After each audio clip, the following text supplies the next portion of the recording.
Ang lalaking ito ay nahatulang may sala sa pagkitil sa buhay ng 7 tao, kabilang na ang kanyang sariling mga anak.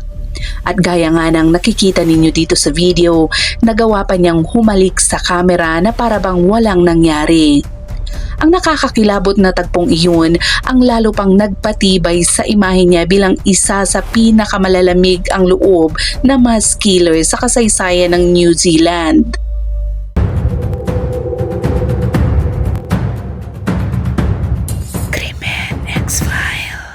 Siya ay walang iba kundi si Raymond Wayne Ratima at siya ay isang lalaking yumanig sa tahimik na bayan ng Masterton.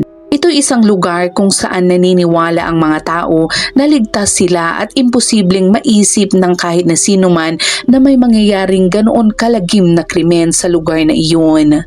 Ngunit noong Hunyo ng taong 1972, tuluyan ngang nawasak ang paniniwalang iyon. Noong panahong iyon, ang Masterton ay isang maliit ngunit magkakakilala ang nagkakaisang komunidad na kilala sa tahimik nitong pamumuhay at rural na kapaligiran. Matatagpuan sa rehiyon ng Wairarapa at ito'y napapalibutan ng malalawak na luntiang bukirin, mga gumugulong na burol at tanawing nagbibigay ng pakiramdam ng kapayapaan. Ang paunahing pinagkukunan ng kabuhayan ng lugar ay agrikultura at isa sa pinakamalalaking industriya rito ay ang pag-aalaga ng tupa. Karamihan sa mga residente dito ay nagtratrabaho sa pagsasaka o sa mga kaugnay nitong industriya tulad ng pagproproseso ng lana, maliliit na pabrika at mga tindahan. Mabagal at halos pare-pareho ang takbo ng buhay dito at napakabihira ng mararahas na krimen. Pero sa likod ng payapang tanawin na iyon, unti-unti nang nagsisimulang maramdaman ang mga suliranin sa kanilang ekonomiya. Sa mga unang taon ng dekada 90, hinaharap ng New Zealand ang epekto ng mga reformang pang-ekonomiya mula sa nakaraang dekada. Maraming pamilya, lalo na ang mga nasa mga komunidad ng manggagawa gaya ng Masterton, ang nahihirapan dahil sa tumataas na kawalan ng trabaho at lumalalang problema sa pananalapi. Kaunti ang oportunidad sa mga trabaho, mababa ang sahod at kadalasan ay hindi sapat ang tulong na natatanggap nila mula sa gobyerno. Para sa isang taong tulad ni Ratima na noon pa man ay hirap ng itaguyod ang kanyang pamilya, lalo lamang nitong pinalala ang kanyang pagkadismaya at desperasyon. Bagamat kakaunti lamang ang nalalaman tungkol sa maagang bahagi ng buhay ni Ratima o kung paano niya nakilala ang kanyang asawang si Tony, isang bagay ang malinaw. Pagsapit ng simula ng nakatakdang taong iyon, nagsimula ng tuluyang gumuho ang kanyang buhay. Sa edad na 25, hirap na hirap sina Ratima at ang kanyang asawang si Tony na makaraos sa kanilang pang-araw-araw. Dahil sa matinding problema nila sa pera, hindi na nila kayang bayaran ang patuloy na pagtaas ng kanilang upa at dahil may 3 silang maliliit na anak na kailangang alagaan, wala silang ibang nagawa kundi lumipat sa bahay ng mga magulang ni Tony sa Jude Street sa Masterton.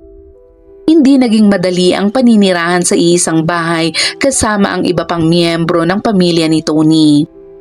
Siksikan sila sa loob ng bahay, naging mataas ang tensyon at unti-unting nasisira ang relasyon ni Ratima at Tony dahil sa bigat ng kanilang sitwasyong pinagdadaanan. Mas madalas na silang magtalo, mas umiinit ang emosyon at lalo lamang lumalalim ang sama ng loob nila sa isa't isa. Sa nakakasakal na kapaligirang iyon, nagsimulang mabuo ang matinding galit na kalaunan ay hahantong sa isang malagim na trahedya. Habang lumilipas ang mga buwan, lalo lamang lumalala ang galit ni Ratima. Hindi lang ang problema sa pera ang dahilan, kahit malaki ang naging bahagi nito, ngunit mas mabigat sa kanyang loob na pakiramdam niya ay wala na siyang kontrol sa kanyang pamilya, na tila hindi na siya gusto ng mga taong nasa paligid niya at wala siyang magawa habang unti-unting gumuguho ang mundong binuo niya. Humingi naman siya ng tulong, lumapit siya sa mga social service, umaasang may magbibigay sa kanya ng pagkakataong makabangon at makapagsimulang muli. Ngunit sa kasamaang palad, hindi dumating ang tulong na kinakailangan niya.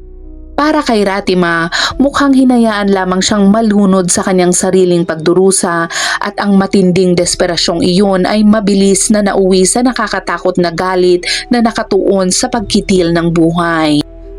Pagsapit ng Hunyo, tuluyan nang bumagsak ang pagsasama ni Ratima at Tony. Isang matinding alitan sa pagitan niya, ng kanyang asawa at ng pamilya nito ang naging huling mitya ng lahat.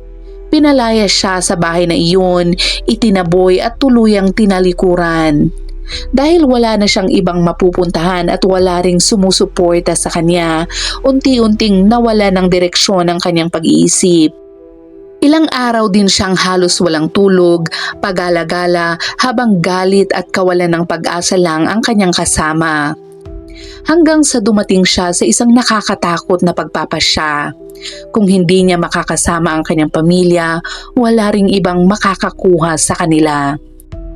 Noong gabi ng ika-26 ng Hunyo, 1972, umalis si Tony ng bahay upang makipagkita sa kanyang mga magulang na sina Philip at Rebecca Ferguson sa isang lokal na pub doon. Naiwan sa bahay ang tatlo nilang maliliit na anak na si Pierre, Barney at Stacy na inaalagaan ng kanyang kapatid na si Nicola. Kasama rin sa bahay ng gabing iyon ang kapatid ni Tony na si Philip, ang kinakasama ni Nicola na si Bevin Tepu at ang kanilang batang anak na si Stephen. Eksaktong alas 9:25 ng gabi nang biglang kumatok si Raymond Ratima sa bahay na iyon at pumasok. May dala siyang kutsilyo at isang softball bat. Ang sumunod na mga pangyayari ay isa sa pinaka-nakakakilabot na trahedyang nasaksihan ng New Zealand. Isa-isa niyang kinitil ang buhay ng lahat ng nasa loob ng bahay na iyon. 7 tao ang kanyang pinatay gamit ang pambubugbog at pananaksak. Wala siyang pinatawad, maging ang sarili niyang mga anak, ang sarili niyang dugo at laman ay hindi niya iniligtas. Sa isang nakakapanindig balahibong ginawa, inilagay niya ang wala ng buhay na mga katawan ng kanyang mga anak sa higaan ng kanyang asawa. Pagkatapos ay ipinatong niya ang isang Biblia sa ibabaw ng mga ito na parabang isa itong baluktot na paraan ng paghingi ng kapatawaran. Hindi rin nakaligtas ang mga nakatatandang mga tao doon. Gaya ng mga bata ay kinitil din niya ang kanilang buhay at pinagsama-sama niya ang kanilang mga katawan sa isa pang silid. Pinatong ang mga ito sa isa't isa na parang mga bagay lamang at tila ba nasiyan siya sa isang tagpong halos hindi kayang isipin sa tindi ng kanilang sinapit. Pero hindi pa roon natapos ang kanyang marahas na pag-atake. Nanatili siya sa loob ng bahay at naghintay pa. Hinintay niyang makauwi si Tony kasama ang mga magulang nito upang tapusin ang balak niyang gawin. Nang tuluyan na silang makapasok sa bahay na iyon, nagpatuloy ang bangungot. Ang ama ni Tony na si Philip ang una niyang inatake. Buong lakas siyang hinataw ni Ratima gamit ang softball bat sa isang napakabangis na pag-atake. Ngunit sa pagkakataong ito, hindi na nasunod ang kanyang plano. Sa gitna kasi ng kaguluhan, nakatakas si Tony at tumakbo upang humingi ng tulong. Pagdating ng mga pulis, ang nadatnan nilang eksena ay habang buhay nilang hindi makakalimutan. Nagkalat ang dugo sa sahig, nakahandusay ang mga wala ng buhay na katawan sa iba't ibang bahagi ng bahay at sa gitna ng lahat ng iyon ay si Raymond Ratima na noon ay napigilan na at wala ng kontrol sa sitwasyon. Ang ama ni Tony na si Philip ang nakapagpabagsak sa kanya kaya napigilan ang mas malaki pang trahedya. Mabilis namang kumalat ang balita tungkol sa malagim na pangyayaring iyon at hindi pa nakaranas ang New Zealand ng ganito kalagim na krimen. Isang ama, isang asawa, isang manugang, isang taong inaasahang proprotekta sa kanyang pamilya, ngunit siya mismo ang tuluyang umubos sa kanila. Naiwang gulat at hindi makapaniwala ang buong komunidad ng Masterton. Hirap silang unawain kung paano nangyari ang ganito kalupit na trahedya sa isang bayang kilala sa katahimikan nito. Sa oras ding yun ay inaresto si Ratima mismo sa lugar ng insidente at siya ay dinala sa kustodiya. Nakakagulat ang naging kilos niya dahil nanatili siyang kalmado na parabang tanggap na niya ang kanyang kapalaran. Halos wala siyang ipinakitang pagtutol at hindi rin niya sinubukang tumakas. Habang iniimbestigahan, kakaunti lamang ang ipinakita niyang emosyon. Diretso at malamig ang kanyang mga sagot na parabang simpleng mga katotohanan lamang ang kanyang ikinukwento. Lubhang nabahala ang mga investigador sa tila kawalan niya ng pagsisisi. Nang humarap si Ratima sa paglilitis, buong bansa ang nakatutok sa kaso. Nagpahayag siya ng pagsisisi, ngunit dahil sa tindi ng kanyang ginawa, marami ang nagtanong kung totoo ba iyon o isa lamang paraan upang makaiwas sa pinakamabigat na parusa sa kanilang bansa.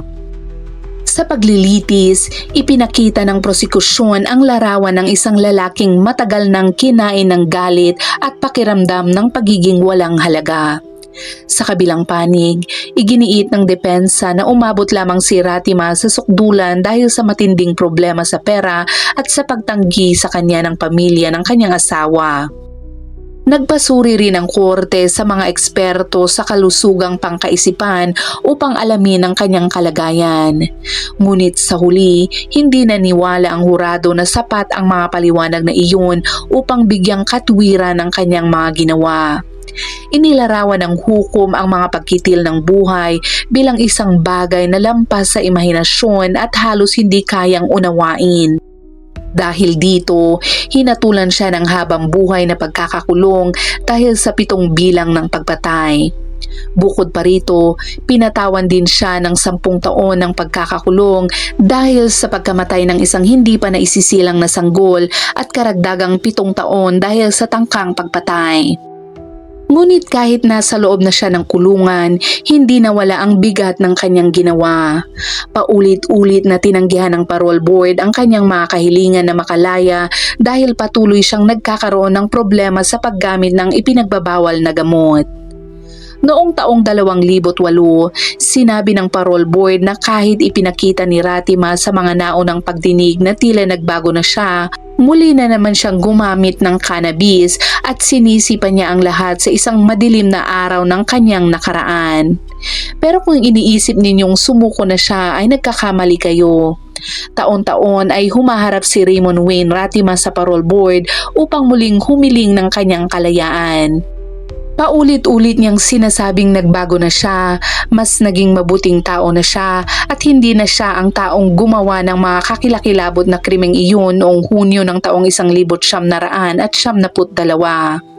Ngunit sa bawat pagdinig, iisa pa rin ang naging pasya ng parole board. Patuloy nilang itinatanggi ang kanyang mga kahilingan dahil sa parehong mga dahilan. Ito ay ang kanyang kalagayang pangkaisipan, ang panganib na maaari pa rin niyang idulot sa lipunan at ang paniniwala nilang hindi patunay ang kanyang pagsisisi. Mahigit 30 taon na ang lumipas mula nang mahatulan si Ratima, ngunit kahit ilang beses na siyang humaharap sa parole board, hindi pa rin sila kumbinsidong ligtas na siyang ibalik sa lipunan. Sa kabuuan, hindi minsan o 2 beses siyang tinanggihan, kundi umabot na ito sa 14 na beses. Sa kanyang bawat pagtatangkang makalaya, iisa lamang ang nagiging resulta, at sa bawat pagtanggi, lalo lamang nadagdagan ang kanyang pagkadismaya. Dahil dito, ibang paraan na ang ginawa ng kanyang abogado na si Roger Eagles. Iginiit nito na maaaring may pagkiling sa proseso daw ng parol. Ayon pa kay Eagles, ang isa sa mga miyembro ng parole board na si Professor Philip Brinded ang dati ring gumawa ng mga psychological report tungkol kay Ratima noong taong 1972. Dahil dito, sinabi niyang maaaring hindi na maging patas ang kasalukuyang pagsusuri sa bawat kahilingan ni Ratima na makalaya.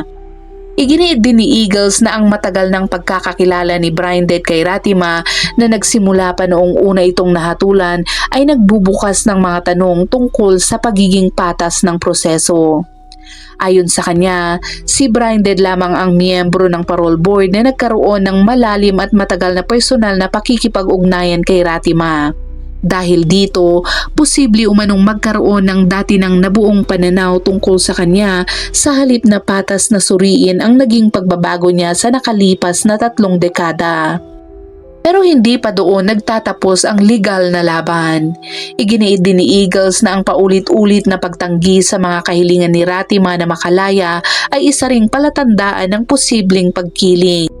Ayon sa kanya, kahit dumaan na si Ratima sa iba't ibang rehabilitation program at counseling, hindi pa rin siya nabigyan ng kahit minsan ng pagkakataong makalaya sa ilalim ng kondisyon.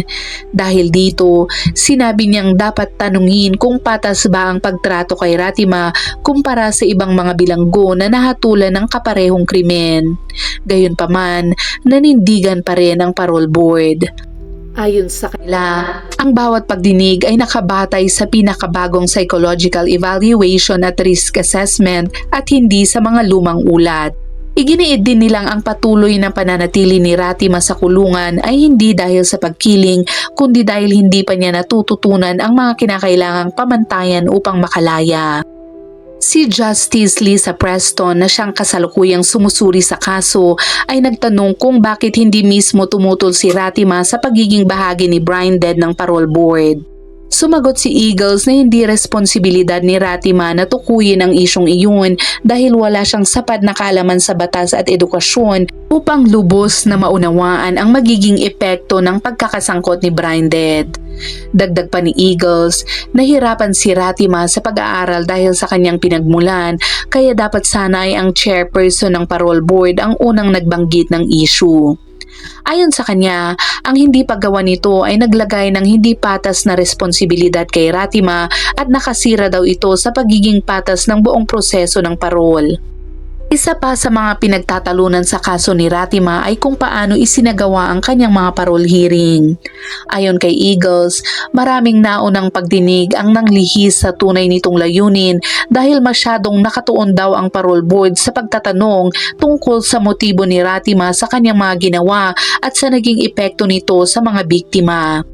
Sinabi niyang sa halip na suriin kung handa na ba siyang makalaya, paulit-ulit na lamang binabalikan ang kanyang nakaraan kahit hindi naman iyon ang dapat na pangunahing layunin ng mga pagdinig. Ayon pa kay Eagles, nauunawaan niyang mahalagang isaalang-alang ang bigat ng mga krimeng ginawa ni Ratima.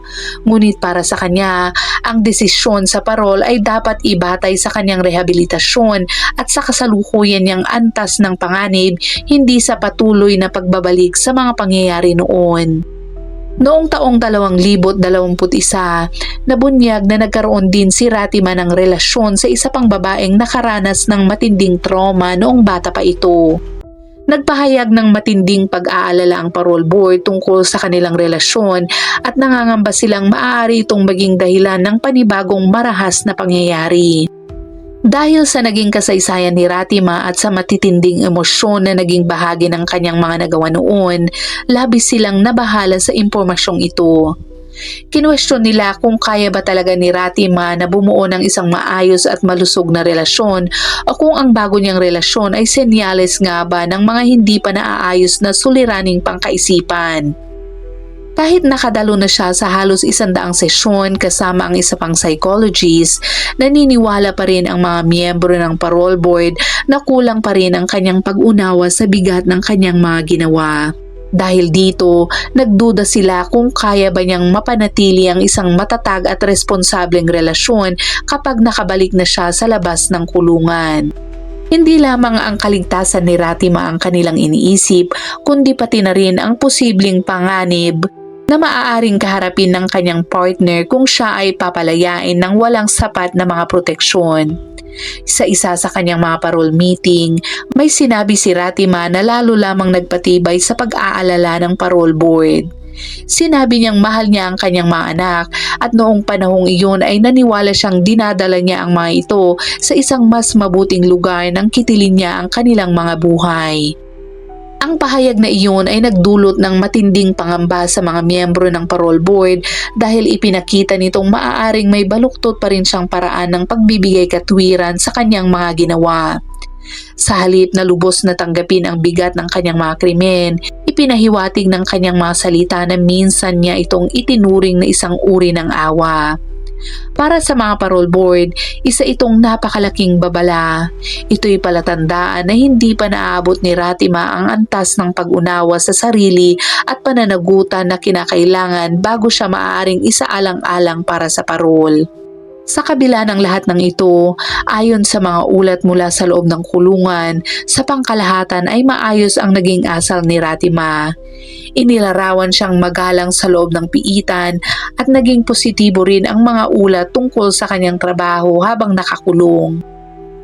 Bukod dito, sinabi rin ng corrections na hindi na kailangan ni Ratima ng karagdagang rehabilitation program dahil natapos na niya ang lahat ng kinakailangang kurso. Ngunit kahit may mga positibong ulat na ito, nananatiling matatag ang desisyon ng parole board na huwag siyang palayain. Ayon sa kanila, ang mabuting asal sa loob ng isang mahigpit na kontroladong kapaligiran ay hindi nangangahulugang magiging ligtas din ang kanyang pag-uugali sa labas ng kulungan. Sa kanyang pinakahuling parole hearing noong taong 2024, gumawa si Ratima ng isang mahalagang pag-amin. Sa unang pagkakataon matapos ang mahigit 3 dekada, inamin niyang sinadya niya ang mga pagkitil ng buhay na iyon. Direkta nitong sinalungat ang kanyang mga naunang pahayag na nagsasabing hindi niya pinagplanuhan ang mga pagpatay. Bagamat malaking pagbabago ang pag-amin na ito kumpara sa mga nauna niyang pahayag, hindi pa rin nito nasagot ang pinakamahalagang tanong. Yun ay bakit niya ito ginawa? Sa kabila ng pag-amin niyang sinadya niya ang mga pagkitil ng buhay, tumanggi pa rin si Ratima na ipaliwanag ang tunay niyang motibo. Dahil dito, nanatiling maraming tanong ang pamilya ng mga biktima at ang parole board. Sa pagdinig, sinabi niyang labis niyang pinagsisisihan ang kanyang mga ginawa at ayon sa kanya, naging napakasarili niyang tao sa mga naging desisyon niya. Sinabi rin niyang buong puso niyang pinagsisisihan ang naging pasya niyang kitilin ang buhay ng napakaraming bata at matatanda. Idinagdag pa niyang kinamumuhian niya ang sarili dahil sa kanyang mga nagawa, ngunit hindi pa rin naniniwala ang parole board. Ayon sa kanila, ang pabago-bago niyang mga pahayag sa paglipas ng mga taon ay lalo lamang nagdulot ng pagdududa sa kanyang kredibilidad. Para sa kanila ay hindi niya kailanman na ipaliwanag ng malinaw kung bakit niya ginawa ang lahat ng iyon at hindi rin nila nakitang tunay ang kanyang pagsisisi.